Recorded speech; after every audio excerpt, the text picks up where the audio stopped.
bienvenidos a este primer conversatorio sobre tecnología. Gracias por la Tenemos invitación. acá la fortuna y el agrado de estar con Mike Schott.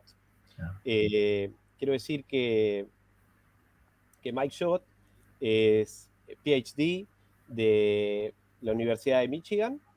Es también profesor del Departamento de Antropología de la Universidad de Akron desde el 2014 y tiene una experiencia muy amplia en trabajo de campo, tanto en Norteamérica como en Sudamérica. Actualmente lleva adelante trabajo de campo en el Scioto Valley en Ohio y también lleva adelante proyectos sobre estudios de morfometría geométrica sobre instrumentos líticos, en particular puntas de proyectil. Bueno, dicho esto, Michael, la primera pregunta que a mí me interesaba hacerte, un poco te lo comenté, era respecto a qué particularidades pensás que tiene que tiene la tecnología lítica y en particular las puntas de proyectil líticas en el estudio del cambio tecnológico. Claro, gracias Marcelo y Hernán por su invitación amable. Lo que yo puedo contribuir, o por lo menos decir, es mis pensamientos nomás, que entonces tienen el valor de cualquiera que ustedes deciden. Bueno, en particular las puntas, los cabezales, poseen un valor analítico por varias partes, su abundancia en el registro, pero especialmente sus formas y tamaños bien especificados por la gente prehistórica que se hicieron y se usaron.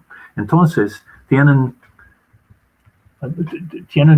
rangos de variación en su tamaño y su forma mucho más restringidos que tendrían por fuentes tecnológicas nomás. Entonces, reflejan los valores, las opciones de la gente prehistórica que se usó. Y por eso tienen un valor tal vez un poco más grande que otros tipos de líticos, raspadores, lascas utilizadas, etc. Pero también al mismo tiempo,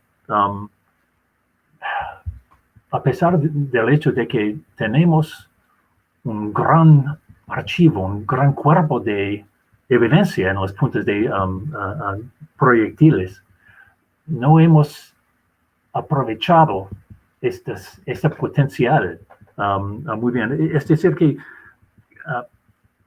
ahora aún hoy día hace falta una teoría de la punta, de su forma y tamaño, y especialmente de su cambio. En América del Norte, por lo menos, tenemos en la mitad oriental de los Estados Unidos, o América del Norte en general, Canadá también, tenemos unas secuencias estratigráficas bien documentadas en muchos lugares. Empezando con puntas acanaladas como Clovis, etc. Y terminando con pequeños triangulares, puntas de flecha de la prehistoria tardía. Y entre los dos términos, el primero y la final, tenemos una secuencia de otros tipos de puntas de proyectil. Aquí podemos describir estas secuencias. En esta edad se usaban puntas de tipo A y en la siguiente de tipo B, etcétera, etcétera. Pero no podemos explicar estas secuencias. Es decir, no tenemos una teoría que puede explicar por qué y cómo y a cuál tasa y por cuáles razones cambian los puntos o sus módulos, sus mangos, sus limbos, entre un tipo a otro o aún más. No tenemos la teoría con que podemos distinguir entre casos de evolución en situ, entre un tipo a otro, sino tampoco al opuesto al otro escenario en que un tipo se reemplazaron por otro por una migración o por nada más que un cambio de tecnología. Podemos explicar lo que se hicieron en el pasado, pero no podemos explicar, podemos describir todo eso, no podemos explicar por qué y cómo todo pasó. Entonces, tenemos un gran potencial con los puntos de proyectil, pero no tenemos la teoría con que podemos explicar sus variaciones en espacio y tiempo.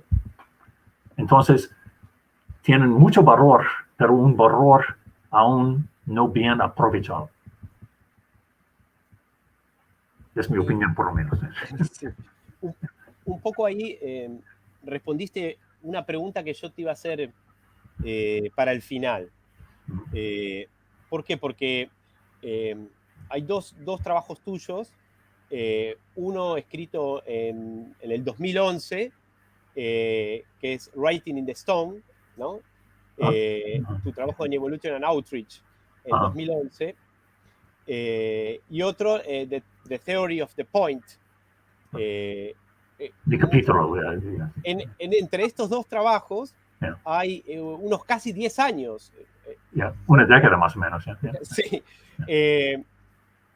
Y me fue muy interesante a mí releerlos juntos, porque observaba que empezabas de manera similar o desarrollabas de manera similar el problema sobre la teoría en relación a las puntas, ¿no? Primero, en el primero, con una frase de Clark, ¿no? De David Clark, del 78, sobre la indisciplina de la teoría arqueológica y la falta de corpus. Y en el otro, diciendo también que faltaba una teoría específica. Entonces, mi pregunta era si, por un lado, vos pensás, efectivamente, creo que me lo contestaste, que nos falta una teoría. Y por el otro lado, si a pesar de eso, y que se ve a lo largo de tu trabajo, sí hay un desarrollo metodológico, al menos, en cuanto a los estudios tecnológicos. Claro, sin duda, hay un progreso, hay un desarrollo en los métodos de análisis desde América del Norte y otras partes, pero especialmente por parte de ustedes en América del Sur. Los estudios, entre los estudios más bien conocidos y más bien con gran influencia, son estudios de ustedes y de Judith Charlin con González y otros, de Suárez en Uruguay también. Entonces, ahora tenemos por lo menos parte de los útiles o los métodos para armar investigaciones, para desarrollar la teoría, pero hasta el momento todavía no hacemos este intento. Pero claro, estoy de acuerdo de que paso a paso estamos acumulando los métodos de análisis para hacer esta o para acercarnos a a esa meta, a explicar los patrones de cambio a lo largo del tiempo pasado. En la gran mayoría de casos me parece que usamos la teoría evolucionaria, la teoría de Darwin más o menos. Y bueno, está bien, pero lo que me parece por lo menos, lo que tenemos que hacer no es reemplazar tal teoría, pero refinar nuestra perspectiva en frente a esta teoría, como los paleobiólogos cumplieron hace décadas, hace 30 años o más. Es decir, que tenemos que usar más las ramas de la teoría evolucionaria que tratan de unidades derivadas, no de unidades de individuos como sujetos de análisis, individuos ya sea animales como tigres o como lizardes anole o something like that, o algo así. En cambio de todo eso, tenemos que definir y construir unidades como tipos de puntos de proyectil con sus propios contextos, sus propias propiedades de su largo, de su comportamiento a lo largo del tiempo, y con nuestra propia teoría, que es el gran desafío, ¿no? Para explicar sus patrones de variaciones y sus cambios durante las secuencias del pasado. Por ejemplo, otra vez en el norte, podemos describir las secuencias de un tipo u otro. Bueno, pero aquí no podemos precisar si un tipo que tal vez evolucionó a otro tipo, cumplió esta transformación por un proceso de cladogénesis o de anagénesis. No podemos distinguir entre modos de evolución, como quien era Simpson escribió hace medio siglo o más. Modo y tasa o tiempo de evolución. No podemos precisar ni explicar estas cosas en sujetos como tipos de puntos de proyectil o cualquier otro tipo de útil lítico, ni tampoco en las cerámicas y en la gran mayoría de otros tipos de artefactos en el registro material. Entonces, me parece, según yo abogué en el capítulo hacia una teoría de la punta, tenemos que seguir el ejemplo de los paleobiólogos en desarrollar nuestra propia teoría, pero al nivel al nivel más certero o el nivel correcto y más relevante por nuestros sujetos, es decir, los tipos de puntos de proyectil. Claro, tenemos que usar la teoría evolucionaria, pero en parte de esa teoría que conforme a la naturaleza de nuestro sujeto. Hernán. Sí, Michael, yo estoy fascinado escuchándote. Me da mucho gusto escucharte. Y al respecto, tengo una pregunta, ¿no? Porque coincido en todo lo que tú estás planteando, especialmente en que utilizamos marcos de referencia que no fueron escritos para la arqueología, sino para la antropología, claro, como la microevolución, la teoría de la transmisión cultural. Y al respecto, mi pregunta es si tú crees que es necesario volver a algo parecido a Middle Range Theory, pensando específicamente en la variabilidad de puntas de proyectil, para luego construir una teoría macroevolutiva. Pero antes, si no necesitamos nuevamente una teoría de rango medio. Bueno, como uno de los arqueólogos más bien asociados con la teoría del rango de medio, por lo menos aquí en el norte, supongo que debo responder sí, y yo voy a responder sí, pero con unas cualificaciones o reservaciones. Y claro, vamos a continuar necesitando una teoría del rango medio en torno a los puntos de cualquier parte del registro arqueológico para entender sus historias de vida, sus vidas útiles, sus tasas de descarte y deposición en el registro.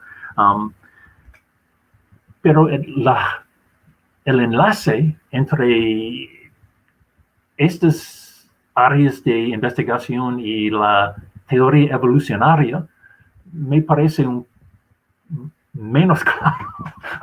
es decir, que son relacionados, pero en maneras y grados que yo no puedo entender claramente, por lo menos en este momento.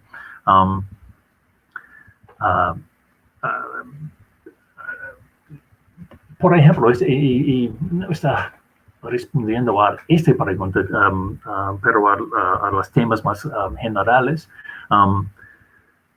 podemos usar los modelos evolucionarios, por ejemplo, los métodos de la filogenia, del análisis filogenéticas, y la teoría que puede explicar tales cambios. Pero también tenemos que distinguir entre partes o elementos de nuestros sujetos. En el caso de los puntos de proyectil, tenemos que distinguir fundamentalmente entre por lo menos dos partes o segmentos, los mangos y los limbos. Los limbos están sujetos a fuentes de variación mucho más grandes y amplios que los mangos. Entonces, por nuestras investigaciones o estudios históricos o evolucionarios, tenemos que concentrar en el tamaño y la forma de los mangos más que los limbos. Es decir, que tenemos que cortar las puntas, nuestros sujetos, en partes. Podemos usar acercamientos como la teoría del rango medio para explicar el rango de variación en los limbos más que en los mangos. Y en este sentido tenemos que aplicar la teoría que conforme a nuestros sujetos y sus elementos o partes que a ellos que pertenecen. Entonces sí, tenemos que seguir con investigaciones con la teoría del rango medio, pero solamente en un contexto más grande o amplio de estudios evolucionarios más general. Por ejemplo, usando un ejemplo nomás que me ocupo ahora, tengo un cuerpo de datos bastante grandes de forma de morfométrica geométrica, es decir, MG, con hitos correspondiendo a coordenadas de los ejes X, Y y Z también en algunos casos, porque tenemos algunos modelos de 3 dimensiones de un de unos cientos, más o menos, más que 1,000 de especímenes que proveen de esta parte de América del Norte, de Ohio. Y estamos involucrados en su análisis ahora. Pero aún en esta fecha, yo no sé cómo podemos analizar sus secuencias usando, por ejemplo, métodos filogenéticos para explicar los cambios entre un tipo y otro tipo que sigue después del primero. Entonces tenemos un cuerpo de datos, un archivo bastante grande, pero tenemos unos desafíos en aprovechar este archivo en ¿cómo se dice? Fullness en inglés, en todas sus dimensiones. Y me parece que va a ser necesario usar ambos, la teoría del rango medio y también la teoría más grande evolucionaria.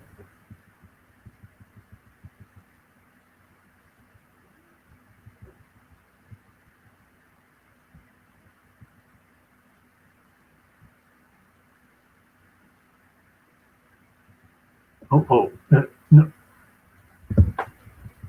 Entonces. Ahí está, perdón. Que vos habías mencionado este fenómeno que ocurre entre la parte activa, el limbo, ¿no? Y el mango. Vos y en los trabajos más recientes tuyos se ve un poco esta preocupación por entender cómo es el proceso de cambio morfológico, ¿no? A través de los estudios alométricos. Claro. Por parte de reactivación y otros fuentes. Sí, entonces, más que nada estos estudios que empezaste a hacer sobre la covariación, ¿no? Entre estos posibles módulos, el limbo por un lado y el mango por el otro. ¿Vos pensás que este tipo de aproximación de estudios alométricos es un prerequisito o sería necesario o conveniente hacerlo de manera previa a estudiar las tecnologías de puntas de proyectil ordenadas en forma de tipos o de clases? ¿Se entiende? Antes de dividir los sujetos en sus partes, sí. Bueno, es una pregunta bien expresada, pero bueno, para mí no he contemplado tal pregunta. Entonces, otra vez, por lo menos aquí, aceptamos los tipos como entidades, como entidades, no más, entidades naturales. Buenos, los tipos son construcciones de nuestros esfuerzos, no son cosas naturales. Bueno, un fósil de un tigre es más o menos una unidad o parte de una unidad natural opuesto a un fósil de un bisón o algo así. Bueno, pero un tipo como Durst o Trimble, por el arcaico tardío aquí, es una construcción de nosotros arqueólogos. Yo puedo ver cómo sería interesante no dividir los sujetos en puntos de cualquier tipo antes de algunas variedades de análisis, pero cómo se controla la variación grande en su forma y tamaño. Me parece otro desafío. Pero claro,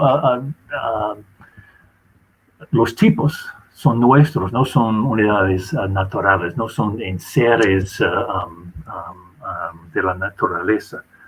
Y tenemos también continuar desarrollando métodos para definir y reconocer los tipos, al mismo tiempo que estamos desarrollando los marcos teóricos también. Yeah. Vos, Hernán, querías preguntarle, tenías hoy una última pregunta para Mike. Sí, Mike, en principio es muy interesante el planteo que nos haces con respecto a que las clases que utilizamos son completamente teóricas y racionales y no son naturales, ¿no? Porque según entiendo de lo que tu mensaje sería algo así, como que si no controlamos y si no tenemos una teoría sobre aquello que introduce variación, tenemos que comprar en paquete estas clases definidas en términos esencialistas. Claro. Entonces, como Platón. Entonces, claro, entonces mi pregunta tiene que ver, mi pregunta luego es, pensando en algún modelo muy general de esta macroevolución, si querés llamarle así, una teoría macroevolutiva acerca de las puntas, o una teoría propia de las puntas, ¿no? ¿Dónde centrarías tu mirada para hacer y construir clases que sean válidas, confiables y útiles para comenzar nuestra investigación? ¿O por los alumnos? ¿O clases en cuál sentido? Clases que desafíen esta mirada esencialista. Bueno, otra vez es una buena pregunta, pero otra vez es difícil responder. Bueno, para mí en este momento es casi imposible responder. Lo siento, pero no tengo mucho inteligente decir responder a esta pregunta. Por lo menos a este momento. Tal vez en el futuro yo puedo mejorar mi respuesta, pero ahora, bueno, es una buena pregunta en que tengo que pensar más. Claro. Y una pregunta que tenía también en mente es, dentro de tu idea con respecto a una teoría general de las puntas, ¿cómo ves que ilumina nuestros procesos, el proceso de poblamiento temprano, para comprender el proceso de poblamiento temprano de Sudamérica, por ejemplo? Porque clásicamente... Bueno,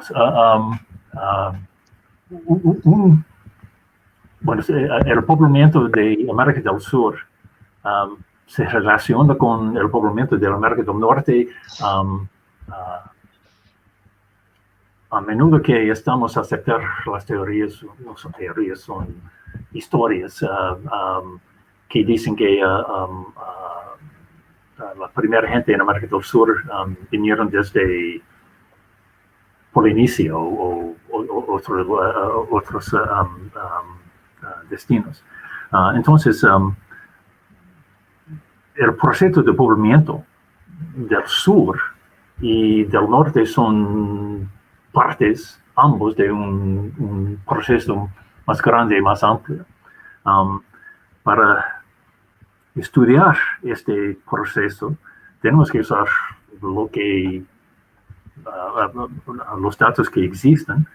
Y bueno, hay en todas partes de las Américas Norte y Sur hay muchos anuncios cada 2, 3, 5 años que alguien ha descubierto un sitio muy antiguo que cuenta con 20,000 o 30,000 años. Tal vez estos datos existen, yo tengo mis dudas. Entonces, prácticamente tenemos las evidencias del registro arqueológico que podemos explicar, o por lo menos intentar explicar, comenzando cerca de hace 15,000 años, algo así. Y una vez, tal vez la manera más popular en estudiar este proceso es estudiar la abundancia, la distribución y las formas tipológicas de las puntas acanaladas o preacanaladas. No quisiera involucrarme en una discusión sobre sitios como Monteverde. Favor de poner Monteverde por el lado. Tal vez hay algo allá, pero para mí es difícil entender. Bueno, entonces hay varios intentos a explicar el modo y el tiempo del poblamiento de América del Norte por parte de la forma y tamaño de los puntos acanalados, como por ejemplo Clovis. Especialmente en años más recientes, durante los últimos 5 o 6 años. Pero en su gran mayoría estos estudios no distinguen entre los elementos de los puntos, los limbos y los mangos, y están, a mí, están confundiendo variación alométrico con variación histórica. Entonces, sus conclusiones me parecen dudosas por esta razón. En América del Sur, yo no estudio el proceso allá. Bueno, yo sé como todos los arqueólogos que hay un registro bastante grande allá también. La única manera en que yo puedo imaginar, en este momento, estudiar el problema es con los archivos de las puntas de tipo fel o de colas de pescado, me parece más descriptivo llamado.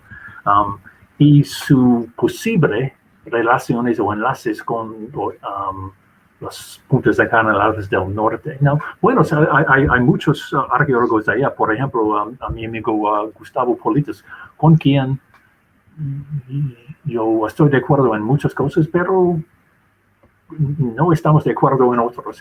Está bien. No todos los arqueólogos van a estar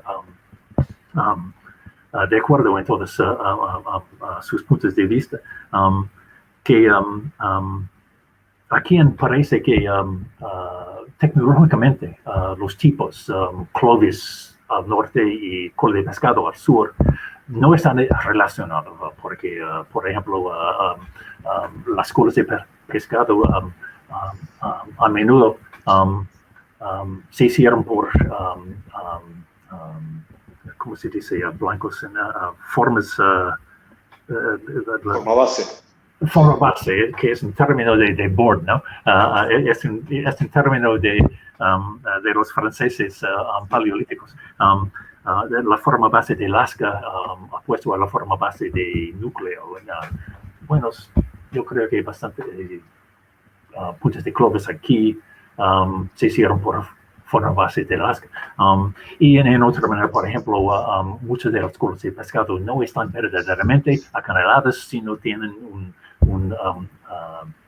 vestigio de sus superficies internales o ventrales de las láseres. Bueno, y estos puntos o estos asuntos tecnológicos son válidos y hay que considerar. Pero hasta el momento me parece que no hemos, o por lo menos yo conozco ningún estudio, ningún esfuerzo que ha intentado combinar y comparar muestras de puntos de Clovis con puntos de cola de pescado en análisis de MG para precisar si son relacionados en maneras en que podemos explicar en términos de enlaces históricos. Es algo que yo quisiera ver ampliarse y tal vez involucrar pero al momento no conozco tales estudios y este es un ejemplo de una forma de análisis, una rama de análisis, una línea de análisis que valdría la pena intentar entre las varios otros que tenemos que desarrollar en los estudios históricos de puntos de proyectil y sus variaciones de forma y tamaño con que podemos usar teoría evolucionaria para explicar. Yo, en principio, cuando vos me contestaste que no podías tener una respuesta de cómo comenzar una clasificación no esencialista, pero ahora veo que tenés muchas respuestas. Y lo principal que encuentro es tu división entre variación alométrica versus variación histórica, que tenemos que avanzar por ahí para identificar clases de fenómenos creíbles en términos macroevolutivos o evolutivos. Entonces, estoy entendiendo un poco más tu pregunta, pero todavía la pregunta es un poco más avanzada para mí entender. Pero estoy entendiendo la pregunta un poco más. Bueno, Michael, te queremos agradecer que hayas nos dado tu tiempo para charlar un poco con vos. Y bueno, espero que podamos repetirlo en alguna otra oportunidad, discutiendo temas, otros temas.